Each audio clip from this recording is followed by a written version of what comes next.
What's up, sneaker people? It's your boy Epic Kicks and Gear, and I am back with part 3 of my ultimate legit check guide for the Jordan 3 Reimagined white cements.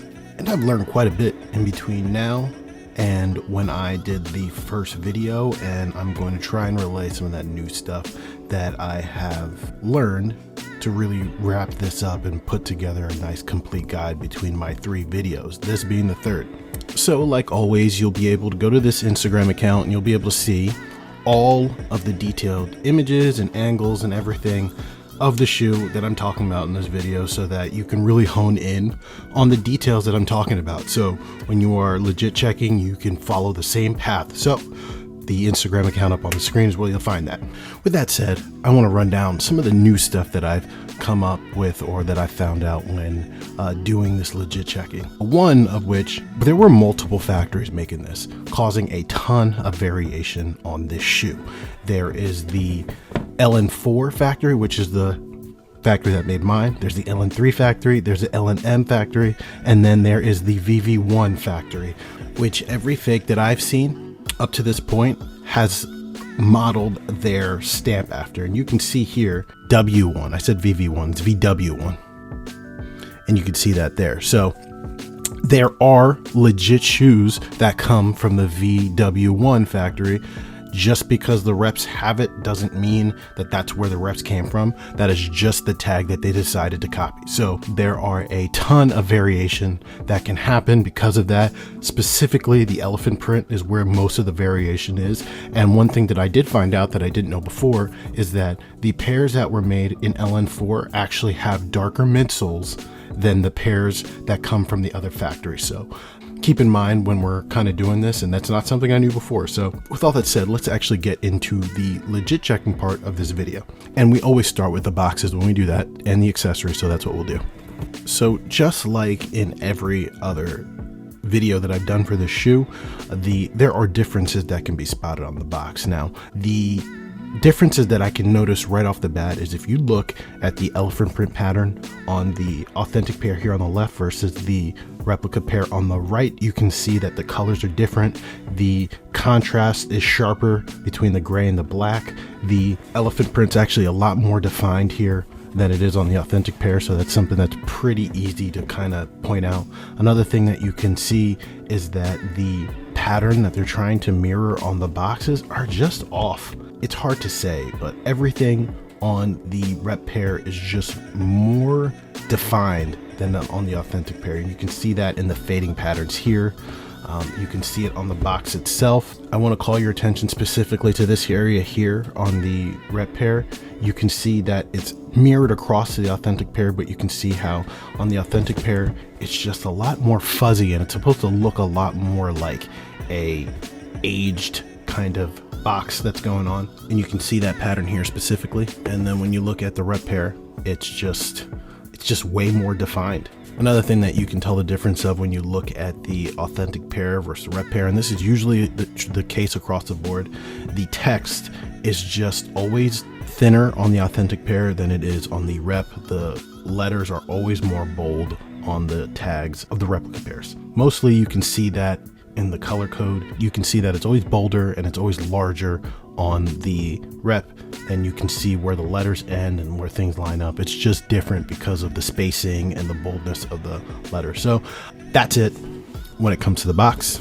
When it comes to the accessories, there's only one real accessory that comes with the shoes, and it's this pamphlet that came with the old school 3s. And for whatever reason, the pamphlet that comes with the reps is always unfolded, and it's always made of a thicker cardboard stock, while the authentic pair is pretty flimsy. And when you look at it, you can see that the colors in the Jumpman are different. The finishes on the paper are different. It's a little bit matte, a matte finish on the authentic pamphlet, but the rep is super glossy.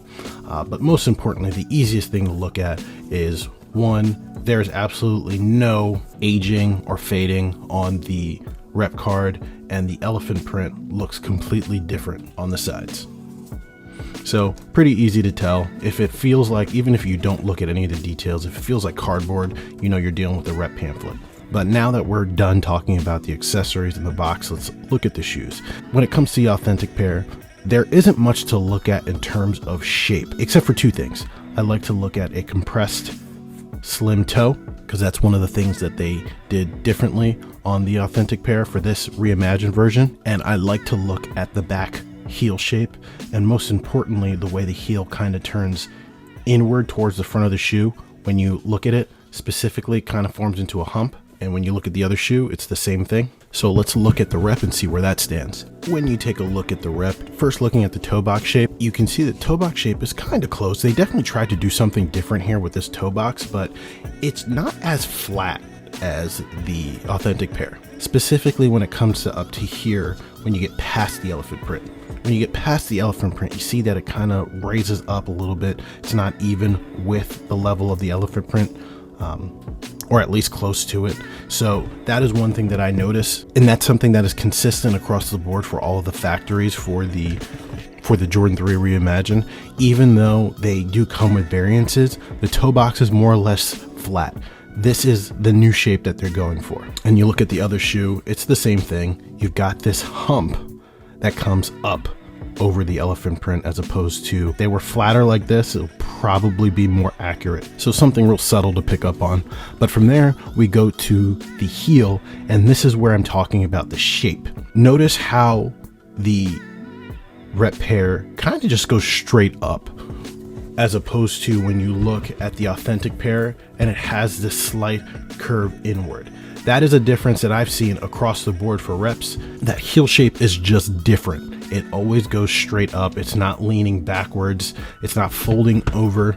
Right here, you can see it on the other shoe as well. It's subtle things like that that people don't really look at, but it's there.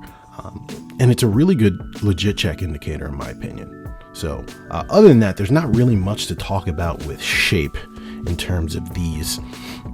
And everybody knows, and I talked about it before, the elephant print is always different when it comes to the authentic pair, since they were made across so many different factories, and that's always been the case for Jordan 3s. One of the things that I do notice about reps is, while the elephant print looks close and it's acceptable for what I would see in an authentic pair, when you look at the actual cut, reps always struggle with this inner portion here.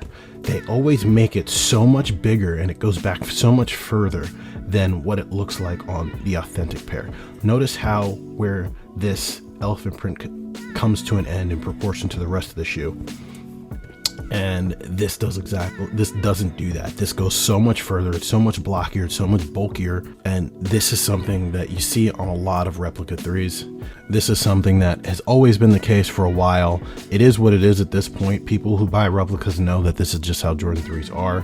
It's not a huge tell, especially because these run thicker on the reimagined Jordan 3s than they have in 3s in the past. But from there, we can talk about colors a little bit. And just like I mentioned earlier in the video, the LN4 pairs of authentics in particular have darker midsole paint than the LNM, the LN3, and the VW1 authentic pairs. But so that's not really something that I can use anymore, considering that this is an LN4 and this is not a rep of an LN4 pair. But just to put them side by side, you can see that the midsole paints are darker on the authentic pair than it is on the rep. That is okay. That is something that will happen. If this was an authentic VW1 pair, the midsole paint would be lighter. But when you look at the colors and you look at the different grays, that's where you can start seeing the differences here. You can see that the red, the fire red here, is definitely more vibrant on the rep than it is on the authentic pair. And the grays are slightly different colors, a little bit darker on the rep and a little bit lighter on the authentic one. And then we go to the back tabs, same kind of deal we got going on there. The Nike Airs are pretty close. The lettering seems to be a tad bit thicker on the rep than it does on the authentic pair, especially in the Air section. But most importantly, you can see the color difference in the tabs. It's definitely a lot creamier, darker on the rep than it is on the authentic pair. You also get a little bit more of a view of how different the shapes are for the heels. But still not really something huge. And then from there, we can take a look at something that I've noticed I'm starting to pick up on other shoes. When you look at the sock liners, you can see that there's these like track marks that I have to assume comes with, you know, how they make the material for the sock liners. But when you look at it, you can see that these visible track marks are so much more visible on the white than they are on the authentic pair. It's a lot fuzzier on the authentic pair, and you can see that the whites are actually a little bit different of a color. The white on the sock liner or the rep is so much brighter than it is on the authentic pair. But most importantly, you can see those tracks that I'm talking about. And the same thing goes for the inside of the tongue. You can see that it's fuzzier on the inside of the authentic pair, while you can see those visible tracks on the rep. And you can also notice a difference in the colors of the reds as well. It's a lot more vibrant and light on the authentic, and it's darker and more dull, I should say, on the rep. From there, I would say the only other noticeable color difference comes on the eye stays of the Jordan 3. Much like the back tab, the plastics they're made out of feel like they're the same, but much like the back tab, you can see that it's a darker color on the rep, more cream, and it's a lighter aged white on the authentic pair. And then from there, the reds are different on the tongue, just very slightly. It's a little bit more vibrant of a red on the embroidered Jumpman on the tongue. It's darker on the rep. Another slight thing to notice here is the laces are a different color as well. The rep laces are a vibrant white, fresh laces, while the authentic pair is just slightly more aged, a little bit creamier. So from there, we'll do a very, very quick blacklight test, because I haven't done one for these apparently. So let's take a look. So when I take a blacklight to my authentic pair, I'm trying to see what lights up.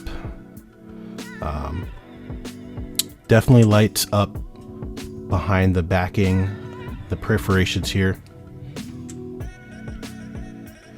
Lights up. Nothing really reacting here. The inside light up a bit. Only really like underlinings on the shoe are lighting up. Looks like I'm getting like a glow in the dark effect from the air bubble. But other than that, looks like only glue is being reactive here. Some of the threading is not really being reactive at all. And that's it. So pretty much as far as the blacklight goes, the shoe is dead. So when you look, even the laces aren't reactive. So when you take a look at the rep pair, wow, the laces blow up immediately. But other than that, you can definitely see a little bit of the paint strokes on the rep. You got the under layer of the perforations lighting up as well. But other than that, looks like the only thing that's really reacting here is the laces.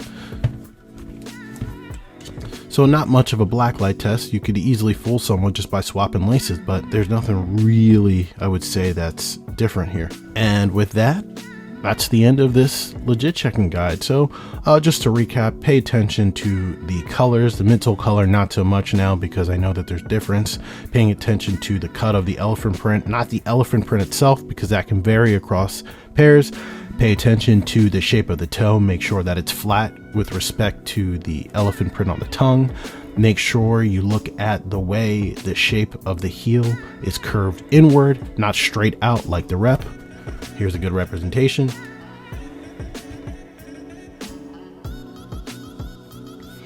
And just make sure that your laces are what they're supposed to be. Not much to look at in terms of the blacklight. Obviously, the laces were bright and lit up under the blacklight and didn't on the authentic pair, but everything else pretty much dead under the light. So that's pretty much it, guys. We'll see. Maybe I'll get another pair of these to do a review. As long as I have the authentic pair, I can always do a legit check guide. So with all that said, guys, remember you can find pictures of these shoes up on the page here. And I ask you to subscribe. I got way more stuff coming, more legit check guides, more videos and things like that. So with all that said, I'll see you in the next one. Peace.